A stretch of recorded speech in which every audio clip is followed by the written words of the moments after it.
Hello and welcome, ladies and gentlemen, to the G7 League of Legends online qualifier round 3 between the newly crowned Sentinel Gaming and Ferocity Red. For those of you who don't know, Sentinel Gaming is the old Panda Peanut Butter. They have recently got picked up by a new org and they are trying to go with that new name. But they are going to see exactly what they're going to go for as we get straight into picks and bans. I am Mushy and Blood Penguin Malloy, and joining me on this cast tonight is going to be Tig, Celtic Tiger. Brennan, how you doing, Tig?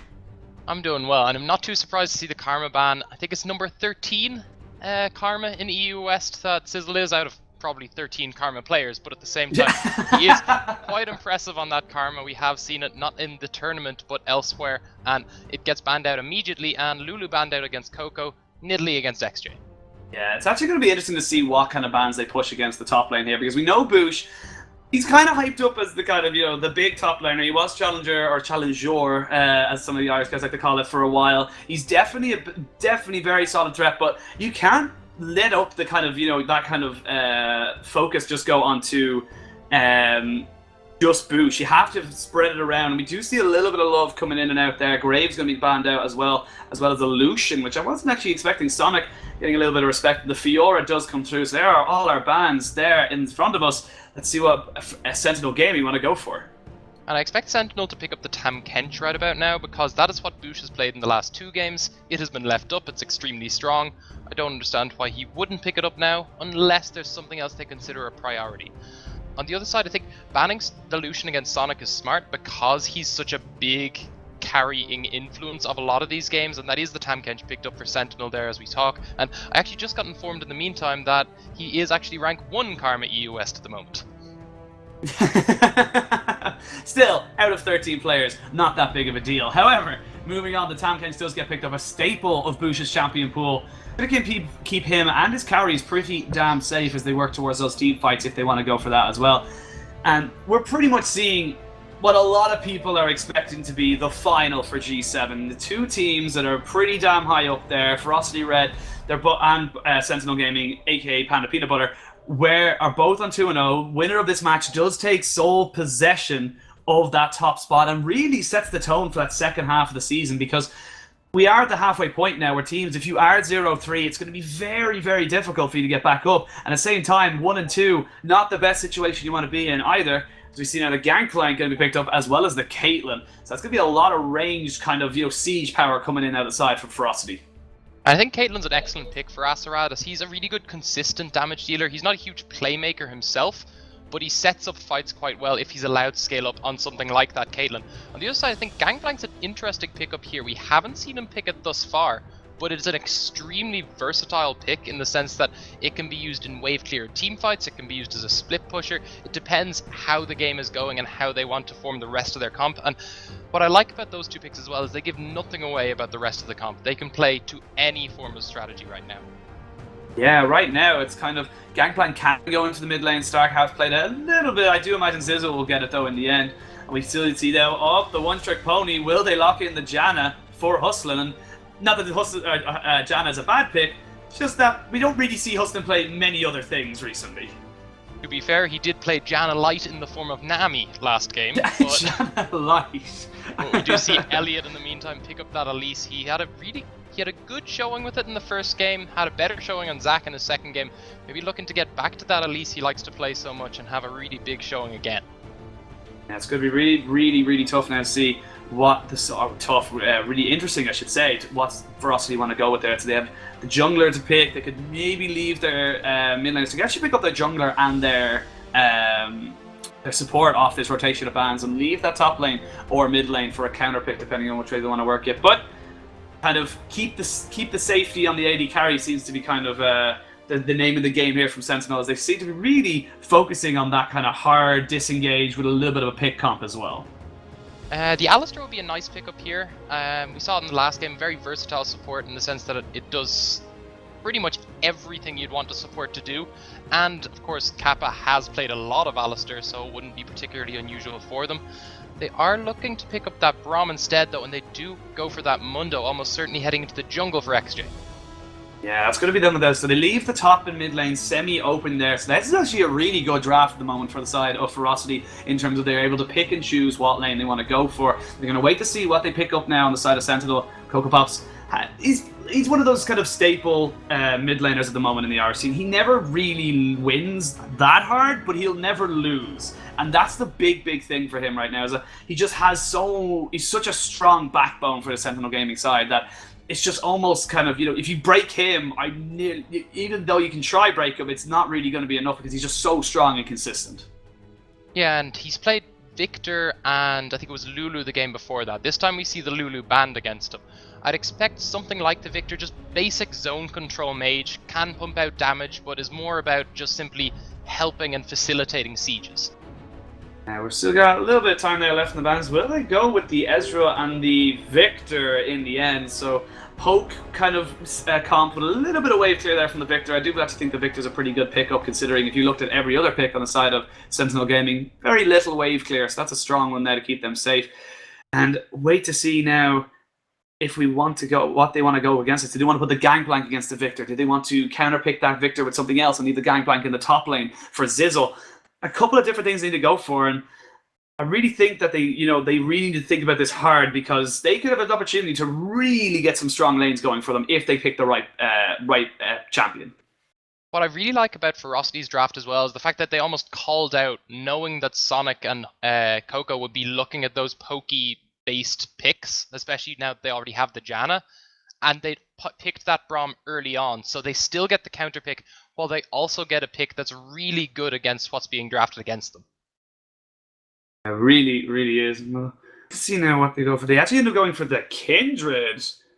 I'm curious now. Mundo in the top lane, Kindred into the jungle, and Gangplank into the mid lane. That is something we did not really expect. You said it there as Mundo was picked up. We thought it was going to be going to the jungle there for XJ, but he ends up going with the Kindred, and it definitely ups the kind of ante of being able to siege down turrets, as Kindred and Caitlyn on the same team should be able to take turrets pretty damn handily. Yeah, and I think the big thing there as well is what I didn't mention was Stark is much more of a Gangplank player than Zizzle is in that top lane, so it isn't too surprising if you look at that, but it is a little unusual because the Gangplank matchup into Tahm Kench is a lot nicer than the Mundo matchup, but it should still be a fairly even lane. Not too much happens in it, really. So probably not going to see too much plays made around there until the junglers show up, at the very least. Yeah, exactly. And we have got the teams locked, loaded, and ready to go. Ladies and gentlemen, on the blue side, it is going to be Sentinel Gaming with Boosh taking Tahm Kench up onto the top lane, Elliot with Elise in the jungle, Coco Pops with Victor in the mid lane, and Sonic and Hustlin taking the ever-safe Ezreal and Janna into the bottom or duo lane. And on the purple or red side, whichever you guys prefer, it is going to be Ferocity Red, take with Zizzle with Mundo into the top lane, XJ taking the slightly snowbally but sometimes can go wrong Kindred into the jungle, Stark with Gangplank in the mid lane, and Aserad and Kappa taking Caitlyn and Braum into that bot or duo lane.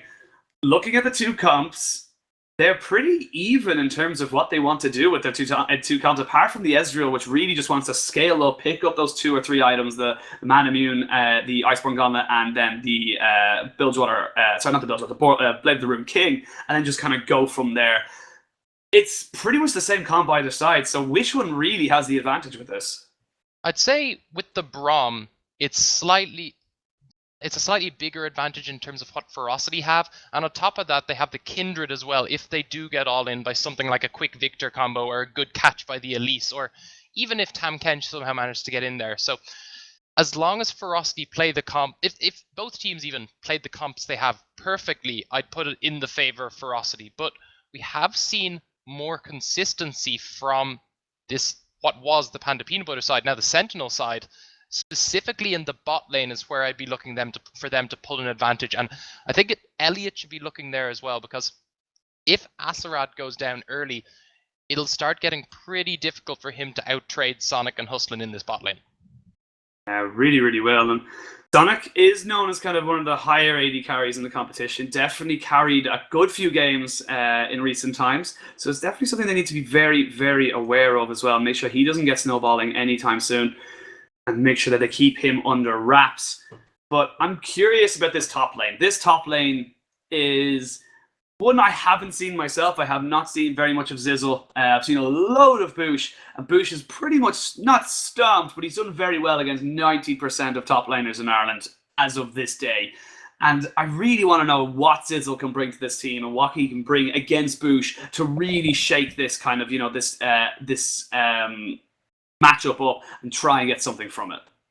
Then you are looking at an unfortunate matchup today, as I doubt we will see anything from these top laners until I can dream, man. I can dream. And I imagine you will have to keep dreaming, because Mundo and Tamkench, it will require a large misplay for either of them to go down, especially because they'll both probably be building fairly tanky and specifically against the junglers they'll be fighting too, so it's the same kind of damage source they're building against. It'll be really difficult to burst through them, and it will require some kind of insane combo, and realistically at least 3 people to take them down. Maybe, but level 3. We'll see. That's what I'm thinking. I'm thinking level 3. Zizzle either gets a head of steam on him, or Boosh feels like he can take something on him. We see more than just handbags in this top lane. That's what I want, Ty. That's what I want to see. I want to see something a little bit more interesting, because if you play League of Legends or you watch League of Legends at any kind of high level, you'll know that 2016 Season 6 is probably the most boring of times to be playing or watching League of Legends. It's all siege and poke comps right now with super tanks in the top lane. So I'm hoping for an explosive game. Not quite as explosive as the last game you just casted, though. Maybe not. We don't see any Nasses this time, but I don't know. At the same time, yeah, we are seeing a lot of poke and siege comps build up, but you do get some weird picks thrown into the mix. We've seen Udyr, not necessarily a competitive level, but he's risen to, I think it's 57% win rate right now, because split push meta is also part of what breaks down some of these siege comps, because if you can maintain a safe 4-man comp and have a split pusher, it's really strong for your team. And you have that with the Gangplank because he's taken TP this time. The Victor oddly has taken TP as well, but it is a good response to the Gangplank, as he can wave clear evenly to him, which doesn't allow Gangplank to take the towers. Yeah, the only advantage that the Gangplank pick gives to Ferocity is obviously the crazy scaling on the Gangplank barrels. But as well as that, there is a kind of double global effect, really, because he can leave his ultimate in a team fight, and if the team fight disengages before he has a need to TP in, he can keep farming. That's his job done.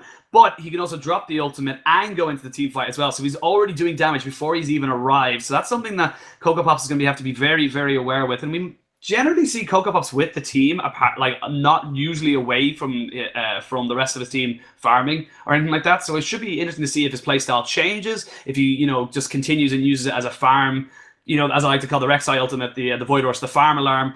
Does he just use that as kind of like get back into lane, don't miss any CS? We'll have to wait to see what way he wants to work it. Thunderlord's pretty much going to be on Victor. Actually, grasping the Undying onto Stark, which I really do like, because you can proc it onto the Gangplank parlay, which is pretty annoying if you're against the Gangplank. Yeah, but of course it does work very effectively, and it does keep him ahead in the lane, which could poke him out otherwise, and it's to be expected. He's also going Corrupting Potion, so it's a good scaling comp from the side of Ferocity, and Sentinel with a decent scaling as well, so we're probably looking at pretty explosive team fights. And as you previously said, sieges being set up, but I'd say the Braum gives a slight advantage in sieges to the Ferocity side. Yeah, absolutely. And ladies and gentlemen, we are on to the Rift 4, Sentinel Gaming versus Ferocity Red. But as always, we have a pause coming in at the moment for the side. I'm pretty sure it was Sentinel Gaming who did call for the pause. But let's have a talk a little bit. We don't want to talk about too much, just in case the players are listening to the stream. Let's have a talk a little bit about why Tamkench is so strong at the moment. He just gives you so much utility. It's very hard to pass him up when he and such a good flex pick as well. If he's not banned, you gotta pick him. Yeah, and I think while you say it's a flex pick, we've actually seen it rarely picked anywhere else but top lane right now, simply because it has such an easy time in lane. And as we said, as I was talking about previously, so hard to kill him, and as you mentioned, the utility he provides in the sense that if anyone in your team gets caught out, suddenly they're not so caught out anymore. And with that, it just means that this Ezreal and Victor are so safe, because they have that and a Janna. They have a lot to kind of deal with this. And Ezreal and Victor, for Sonic and Coco Pops respectively, come to be pretty okay. And I want to see how XJ works with the Kindred ultimate as well, because we see a couple of times the Lamb's Respite can be a game changer it can also be a little bit too late and not really do a lot. So it's a lot, not even pressure, but just a lot of kind of eyes are going to be on when he pops it, how he uses it, and I feel like he should be using it as a zoning tool, use himself as bait, pop the Lamb's Respite, and then, just stay alive until he can disengage, while they've already separated some people off of Sentinel Gaming to pick them off. That's what I feel is the right way to use that ultimate. But it's very different with the way some other players see it. I'd be interested in using it on top of their 2 poke champions if they get engaged upon, that Caitlyn and Gangplank. Once they stay alive in a fight, they can continue to be big, massive damage sources, along with, of course, Kindred herself, or themselves even. And you gotta be very careful with the words you say now, Ty. We don't want to trigger anyone. Yeah, and it's very difficult, I think, in those fights to save all the members of your team. So, again, it's talking about a comp being played perfectly to really show the power, the possible power even of it. Yeah, we do actually see a lane swap coming in on the side of Sentinel Gaming. Boosh going to roam around with Elliot, helping him out with that jungle. But it was initiated by Sentinel Gaming, so they'll be the ones with a little bit of pressure. They need to make this work for them. And I should have kind of expected this realistically, because you do not want a Caitlyn to be bullying out your Ezreal, especially with Sonic. He needs to get that tier, he needs to get that Iceborne Gauntlet quickly. He just needs time, and a lane swap's the only real safe way to do it. Yeah, but at the same time, Caitlyn's getting a lot of solo farm right now. You see Braum went up to join Kindred for a bit of safety, so gonna get a lot of levels onto Aserad in the meantime. We'll see what Braum can do with his time away. He's actually backed and is going to help Zizzle deal with that top lane 2v1 and make it a little bit better now that it's a 2v2. We did see Boosh go back, TP down to the bot lane as well, but XJ is around to the side of him, just behind, so they may look for maybe a little bit of a engage on him, get him low down a little bit. Doesn't have grey health at this point, but they just don't have the damage this early on between the two of them, and it looks like Braum is going to hang around the top side, make sure Elliot can't get the dive kill onto Zizzle here on the Mundo. Yeah, Kappa going up there to try and help out his struggling top laner. A little bit of damage there. They're just trying to deny as much CS now at the moment to the turret. And it's kind of working. The second wave, or another wave, is just going to crash into this turret now. It's be very, very hard for Boosh to really get anything off on this as well. Wolf Zone going to go down as XJ just going to try zone him off even more. The turret because of it though, because that actually does do a slight bit of damage even if you don't auto to anything in its range. So takes a little bit of aggro there, and you can see Stark just actually getting caught out a little bit by Coco here, and now it's Elliot. Oh, here we go. There might be first blood coming in. Elliot uses the repel. Good flash, though, from Stark. Means he's able to get away from Elliot just for a little while. But it doesn't really matter. Coco picks up first blood. And that was just poor warding on the side of Stark. He had no vision on either side of top or bottom. And yet he was that far pushed up. Really, really poor decision making.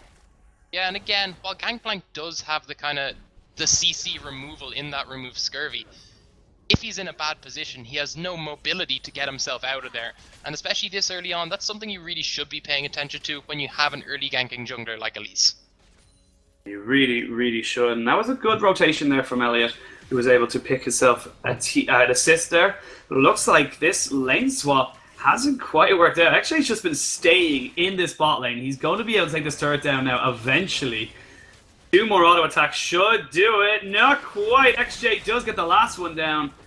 They might actually look for a little bit more damage there onto Boosh, forcing the flash, nearly getting that slowdown. And XJ does get what he wants, but had to spend a lot of time in that bot lane, soaking up away from the Aserad, who's now about 15 CS behind Sonic. Yeah, but I think it does help that they get the tower advantage, because that's a bit of global gold onto them as well. But because of that CS deficit, they're about even in gold. But big thing for me was because Kindred was just continually applying that red buff, that's what gave them the tower. And in fairness to Ferocity, they took pretty much no tower damage tops. So they're actually going to lane swap it again, so they end up in another 2v2. And basically, looks like they might just try reset and do the exact same thing for top tower. This is looking like a little bit of a failed lane swap. Usually when you see the team that initiates the lane swap, the pressure is on them to get it. And that's actually a good rotation from Kappa to be able to deny that lane swap as well, or to deny the tower trade, while Aserad and XJ just took the bot turret. Very, very interesting to see. But a lot of this time, though, a lot of experience and CS going over to Boosh. They're not really denying him a huge amount. They realize they're spotted out because Boosh does back off as soon as he gets spotted. So XJ just there to take out the ward. And I think big thing for me is they did manage to pull a lead now, but if they just leave Mundo in this bot lane, he's still going to struggle until he hits 6 against this Ezreal-Janna combo, which is why he has to play so far back. And he's actually being zoned out of experience here. Not only is he being zoned away from the gold, he's also losing a lot, but that's actually going to be the Gangplank ultimate and engage. Yeah, here we go. They do get the concussive blows. They're just trying to juggle aggro as well. TP comes in from Coco Pops. Elliot's around the corner as well. They make over this. Coco Pops blows up XJ. They end up trading kills. Astrad taking a lot of turret aggro. Braum will just about get out. Kappa just trying to run away. 1 for 1 in the end. No turret going down either, but they do take 2 summoners off of Sentinel Gaming, and that could be big. Yeah, and I think it was just a slight misplay there under the tower where XJ took the aggro when it could have been literally anyone else, because XJ just didn't have the health for it. But this is going to be another fight. Yeah, Kappa getting caught up a little bit. He needs to get out, but he hasn't really got much to go on. Repel up, repel down, and he's just going to spend his time now giving the kill over to Boosh. It's Astrad and Coco Pops in the top lane, and I don't think Astrad really wants to be in this position. He is by himself against a relatively big early game Victor, so they need to be very, very careful at what they go for in this top lane, because Victor can still burst out 100-0 this Caitlyn. And now we have Elliot. They might try dive Zizzle here, who doesn't have his ultimate. We'll see what they go for now. There's 4 men coming for this. Yeah, there are 4 men coming for this. To see now the Abyssal Voyage goes down. They do miss, though, a little bit. Sonic taking a lot of turret damage, though. They're trying to aggro Elliot now, the next one to be taking it. He repels up. Well, will they be able to get the kill onto Zizzle? Yes, they will! The Mystic shot on the backside means that Zizzle does go down. Little bit of a dodgy play there at the start, but they do end up getting what they wanted, and possibly the tower as well. See what they can go for, though. Kappa, you use the Unbreakable and keep that one up and running. They are losing a lot of pressure in this top side, as Astrad is just not able to deal with Coco Pops right now.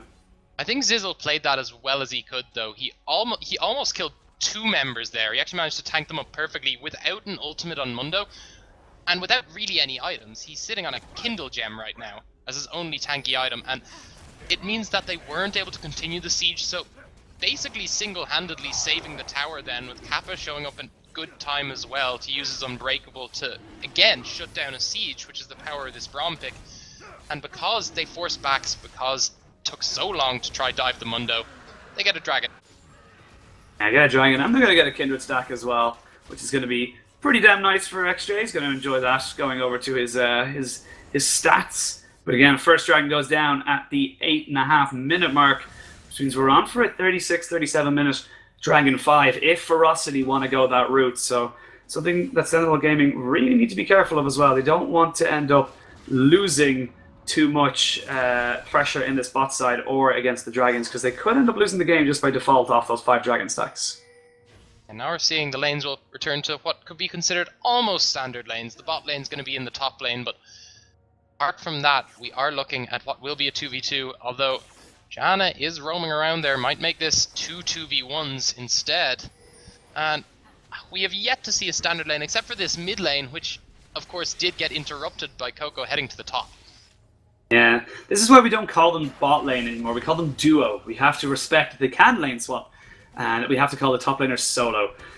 Doesn't quite make it as fun to watch, though. It has been a couple of engages, but it's only a 1,400 gold lead in favor of Sentinel Gaming, despite those 3 kills. So, despite those 3 kills, including those 3 kills, but they are really putting down the pressure as Hustle and Elliot find themselves now caught out on the top side.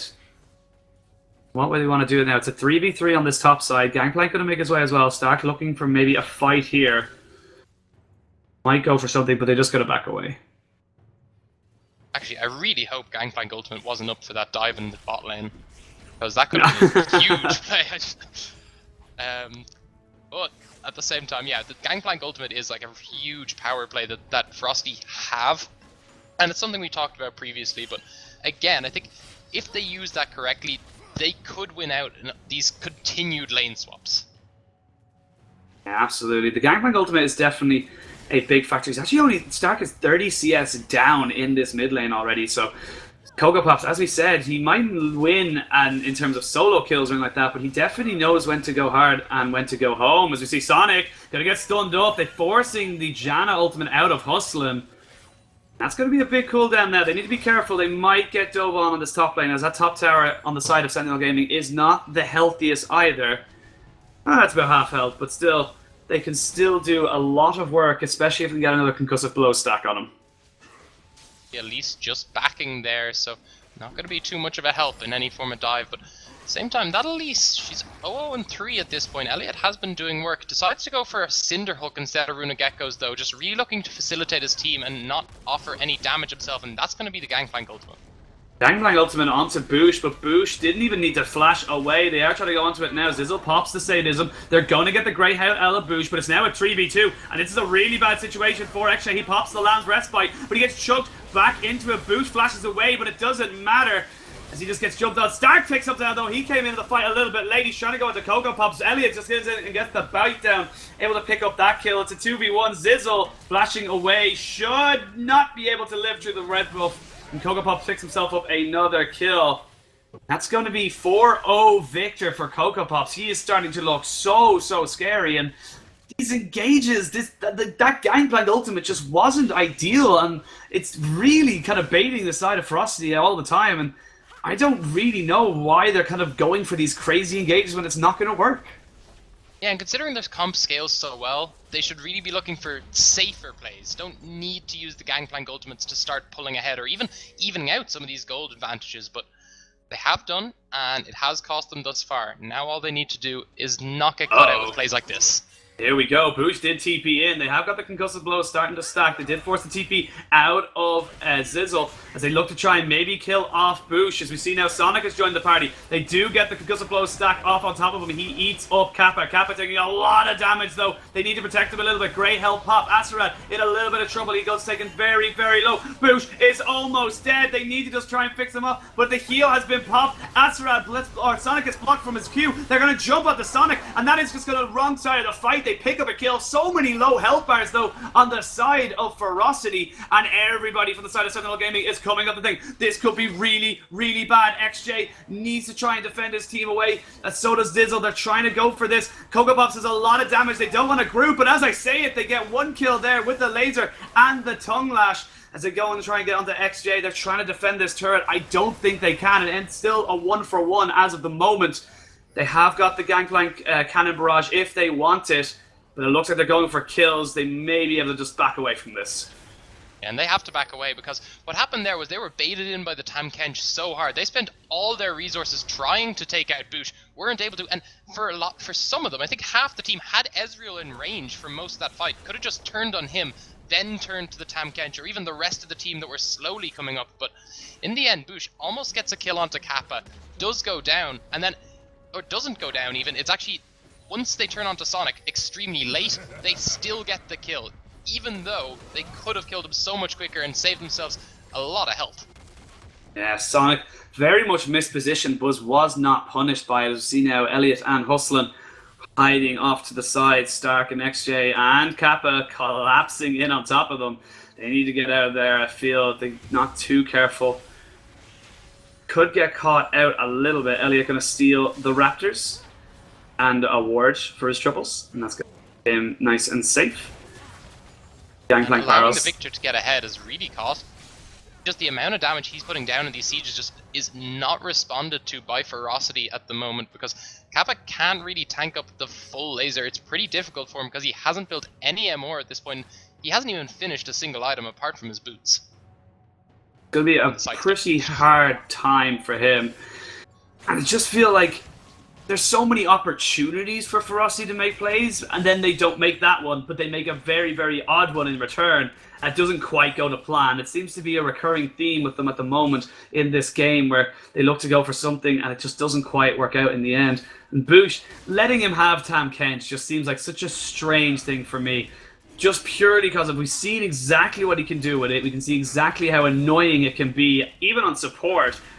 In the end, they're just not. They seem to be not really respecting how tanky he is in this early game. But that's going to be a second Dragon stack going over, so they're still on course for a 36-37 minute Dragon 5. So again, that could be a win condition for this Ferocity red side.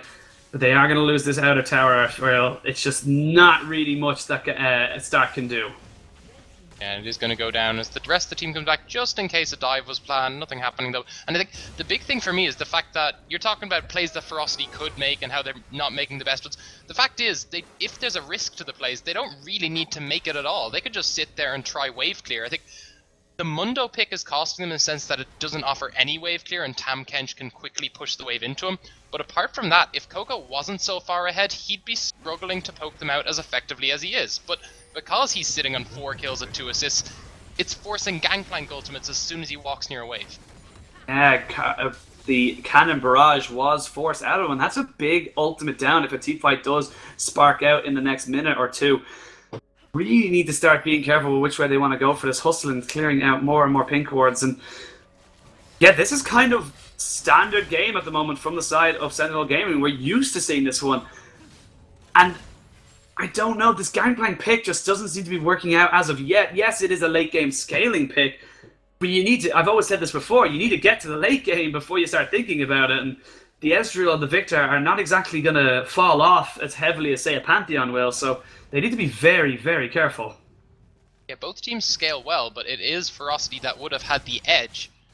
They could still get the edge. They are keeping up in terms of dragons, and the dragon changes mean that second dragon is actually slightly more useful if they do end up actually ever being able to push back out, because it's a little bit of damage over time as opposed to just straight up extra damage, so actually a little more helpful in the current siege meta. Now XJ needs to be careful, did not have its flank warded. Could have gone in a little bit aggressive, and I feel like not going in on that was probably the right idea from XJ. Could have been a pretty sicky situation. Yeah, and again, just don't go in, poke out like that, and you can see maybe then you'll eventually get the team fight you're looking for. Now, all this time they're giving to Zizzle in that top lane. There's nothing Ferocity can do. That's going to be a tier 2, the first for Sentinel Gaming going down. Still keeping Zizzle in this top lane. Honestly, without the full 5 as a complement, Ferocity can't stop these sieges. Coco is just too far ahead. Yeah, but I think at the same time they're better off sending the Mundo there, because the Mundo would not be any help in trying to shut this down. So it's better that he farm up, and then maybe he'll become useful in the sense that hopefully he can tank up the Victor and then just run at the rest of the team, especially the Ezreal as well. If you can keep the Ezreal down and out of the fight, as long as people aren't getting burst by the Victor, you could still win those fights. Again, though, it is just the lead Sentinel have gotten themselves, giving them much more comfort in what they can do around the map. Yeah, and Boosh able to use that Abyssal Voyage, doesn't even need to burn his teleport to get that damage. As we see, just trying to wave clear with the Gangplank barrels and the Piltover Peacemaker. Sonic able to put a little bit of damage down.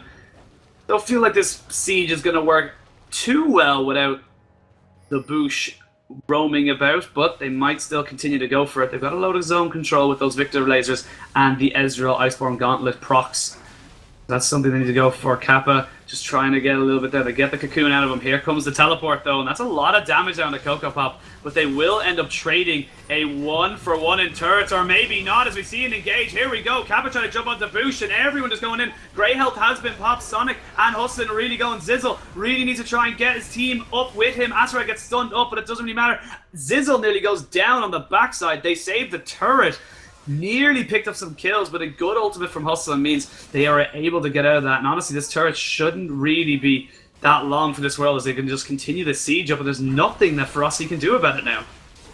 Oh, wow. XJ. Not the place you want to be. The big mistake to me here for Ferocity is the fact that they keep sending in all this damage onto Boosh, and you can see Zizzle there. He just needed his team to be focusing with him. Like, yes, you can't just let Boosh decimate your backline, but you don't have to throw all of your backline's damage into him. Caitlyn could have walked forward, start attacking with Zizzle, and even if nothing else, means that Zizzle doesn't get chunked out for nothing. And the early pick of Morello's here was really nice by Coco. Means he basically never runs out of mana in these sieges, because he has both the mana from his Hex Core and the Morello's. And on top of that, it means that the Mundo couldn't regen as effectively in that fight, and you saw him almost go down because of it.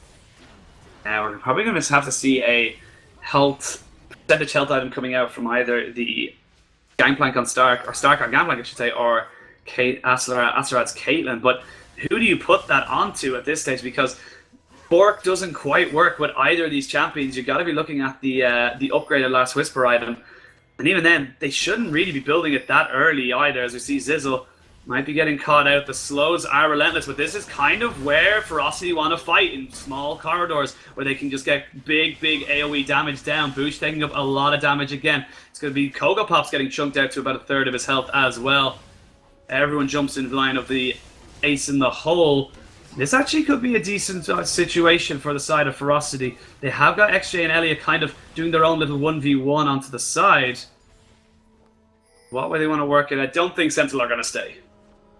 And they don't need to right now. They already did a decent job there. They couldn't get anything, and it was a good gangplank power. That's going to be another good game. Boosh is out of this fight. He needs a TP back in. Hustling, taking so low. Forces the ultimate out of him. They use the True Shot Barrage as well. They're not quite able to get people down, though. Abyssal Voyage comes down, but it's going to be XJ picking up the first kill. Boosh is here just for a takeaway, but they are now funneling into a little bit of a corridor. That Koga Pop's dead laser doing a lot of damage. Elliot off to the side, maybe going to look for something here. XJ gets caught out a little bit. Sonic trying to jump in. Lamb's respite goes down. It's going to keep people alive for the moment, as Kappa is going to be the first one to drop on the side of Ferocity. They end up trading supports for support. Sonic jumps onto XJ. It's the jungler who goes down now, and this is just a good re-engage. They tried to funnel onto Koga Pops, and now Zizzle is just in a bad situation. He's going to get chunked out and eaten over the wall by Boosh. They picked themselves up some nice kills, and that could be the Baron. David, a little bit early, only 23 minutes. These death timers are not huge. And you see Boosh, he was low, but between him, the Spiderlings, it's a pretty easy take. And of course the TPs as well means that Victor comes back with full health, could probably kill Acerad if he doesn't play a little more carefully. Ooh, Acerad needs to get out of there. They end up using the teleports in, but it doesn't matter. Stark actually teleported onto the side. Why, though? There was nobody with you. And he goes down. That's an interesting interaction. Yeah, that was such a strange decision, and didn't really need to do that at all. Yeah, and I think the big thing for me there was the fact that Acerad got taken to 20% HP by a single Victor Q and auto. The laser actually missed. If the laser had landed, he would have just gone straight down, and he had no mana to actually escape it with his E. Then Stark decides to re-engage from the other side, and Gangplank isn't a flanking. Oh my god! Sorry, Sonic just stole the blue buff from a True Shot Barrage. Very nicely done there, and that's just adding insult to injury. Oh, that was so good to see, though. That was while he was doing red, I didn't even notice if he was going for it or not. I think he was, because they did have a trinket on it. But that was so nice. And as you say, it's just Sentinel Gaming doing what they've done in the Irish scene for so long, and just dominating with better rotations, better shot calls, and really just kind of better team fighting overall as well. And like that, I'm still baffled. That call from Stark to go in the TP behind them only works if everyone inside of Ferocity are looking to engage. By himself, he was just always 100% every single time going to get destroyed. I think the big thing for me is it seems Sentinel just look more comfortable on champions in pretty much every position. Like, you have, of course, the Janna pick that is particularly unusual. Tam Kench is something Bush has been playing pretty much since its release, so he's pretty comfortable on that pick as well. Yes, they banned the Fiora from him, but you can see just the amount of power it has in lane, and outside of lane especially once one of his team can get ahead, you can really facilitate them to continue going, and this is going to be another engage here. Yeah, another engage. The Lamb's respite goes down just to save XJ. But Boosh is now in the base. I don't know if he really wants to be there. He's going to maybe try and pop him over. He ends up killing off Kappa. They're putting in, as you said, so much resources into Boosh. He's on the edge of the monsoon as well to keep him alive. He just doesn't go down. Coco Pop's still doing huge damage on the side. Oh! Acerad flashes into the True Stop Barrage. And that is going to be inhibitors both in the bottom and the mid being pressured. Zizzle trying to go on top here. He is still getting the Morelos tops there. Boosh TP's in for the kill. And you've got to feel for this side right now. They're losing inhibitors left, right, and center. There is a 12,000 gold lead in favor of Sentinel Gaming. This is just looking like total domination right now as XJ gets jumped on again by Sonic. 2 inhibitors down at 25, 26 minutes. Don't see a silver lining right now at the moment for Ferocity as they're losing so much. Yeah, and I mean, the closest thing to a silver lining is those 2 inhibs lining up in terms Like, there's nothing they can do right now. They're just gonna be pushed in again. They're against a siege comp. Their Braum isn't tanky enough to actually block any of the siege. Their team isn't tanky enough to actually block any form of engage, and they can't rely on actually fighting anymore. It looks like, I mean, best case scenario, they're forced to wait till next Baron. Worst case scenario, it's gonna end in the next fight. I feel like with both mid and bot inhibitor down, though, it's just a matter of time. As you can see, everyone on the side of Sentinel Gaming slightly edging towards that top side, and the decision making was just not there for the side of Ferocity. They made very sporadic, not very well set up calls. Particular one there where they threw the Gangplank Cannon Barrage into the bot lane and ended up being a 4v2. Like, they made these calls to try and shut down the Boosh, and it just didn't work out as Asurag gets chunked out by the True Shot Barrage as well. But again, like, misdecision and, you know, just not knowing when to pull the trigger in some of those opportunities that they were presented, really, really, really hurting them right now as they look to just keep pushing in. Super minions are going to start flooding into the base. All Sentinel have to do is relax and take the easy roads. We see now Kappa going to get bursted out a little bit there as we see him. He will go down. Zizzle's the next one to fall, and this is going to be a pretty decisive team fight going in favor of Sentinel Gaming. It's a double. It's going to be the quad kill, or not the quadra kill, but it's going to be a team penta, as I like to call it, going in favor of Sentinel Gaming as they look to just end the game. TP there used by Coco Bobs, who goes 7-0-12 in this entire game. An amazing game from him. Definitely my MVP of this particular game. The Nexus turrets fall. The Nexus is sure to follow. And that is going to be this game of the G7 League of Legends qualifiers going in favor of Sentinel Gaming. And it looked a little sloppy at the start. I mean, they were pulling ahead, but there were some close things, especially with that dive in the bot lane where they didn't quite get the Mundo, just got him in the end with almost two members going down to it, but they were able to use the advantage that they'd given to Coco so effectively, siege up so early that Gangplank hadn't even finished the Triforce at that point, and it was the game from there. Yeah, it really, really was. All right, ladies and gentlemen, that has been it from us. Thank you so much for joining us for this game. We'll hopefully have some more coming up very, very soon. If you want to know exactly if you can get involved with G-Series as well, we are looking for volunteers, so head on over to g-series.ie and check out the volunteer application page if you want to get involved in it. There is plenty of space for loads of different talents, so please make yourself known if you are there for that. If you haven't bought tickets yet, would advise you pick them up, those guys, because this has probably been our most successful G-Series so far, and we have got a limited supply of people we can let into the venue to a certain extent. But from the cast, from the production crew, and from myself and Ty, thank you so much for joining us tonight. We'll see you guys next time. Good luck.